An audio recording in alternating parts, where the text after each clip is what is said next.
Labong! Kasi nandito ang bunso kong maarte sa farm. Gusto niya daw ng labong na luto ko.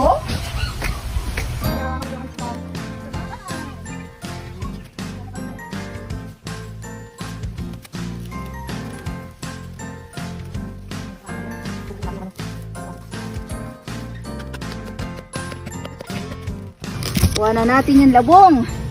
Ito na ang labong natin. Kulang pa to. Pero marami na to pag niluto. So, may nakuha na kami isa. Kukuha pa kami.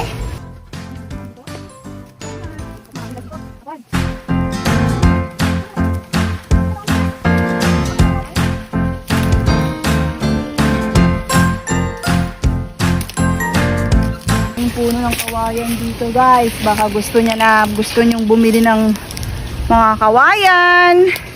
Pang bakod-bakod.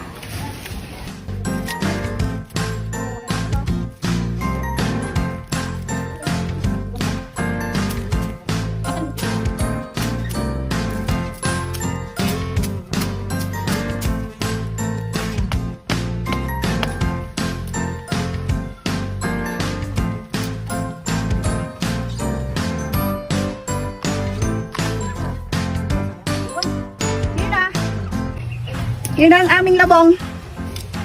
Makakuha na kami ng dalawa. Pangalawa. So, ito, binabalatan na namin guys ang aming ulaming labong. Yan. Makukuha lang namin. So, linisin natin maigi. Sama mo na rin ito ako. Yan, magkasama. Labong at saka yan. So, medyo masarap-sarap pa. Alam nyo ba guys, kung nagluluto ako nito dati, ayaw-ayaw ng anak ko. Ayaw niya. So, nung natikman niya yung luto ko, aba, gusto araw-araw, yun ang ulam. Kaya, pag nandito siya sa farm, ito lagi pinapakuha niya para ulamin niya. So, after natin mabalatan, hiwa-hiwa, and then after hiwa, ilaga. Para lumambot. Tapos, after ilaga, gawin natin isa. So, mamaya, hiwa-hiwa, din isa-isa. Parang kilawit lang. Suka lang ang katapat, guys. Suka kasi lang katapat, pwede na. Pero gusto kasi ng bunso ko, bisa sa maraming baboy. So, ito pwede pakain sa baboy, yung mga malalambot.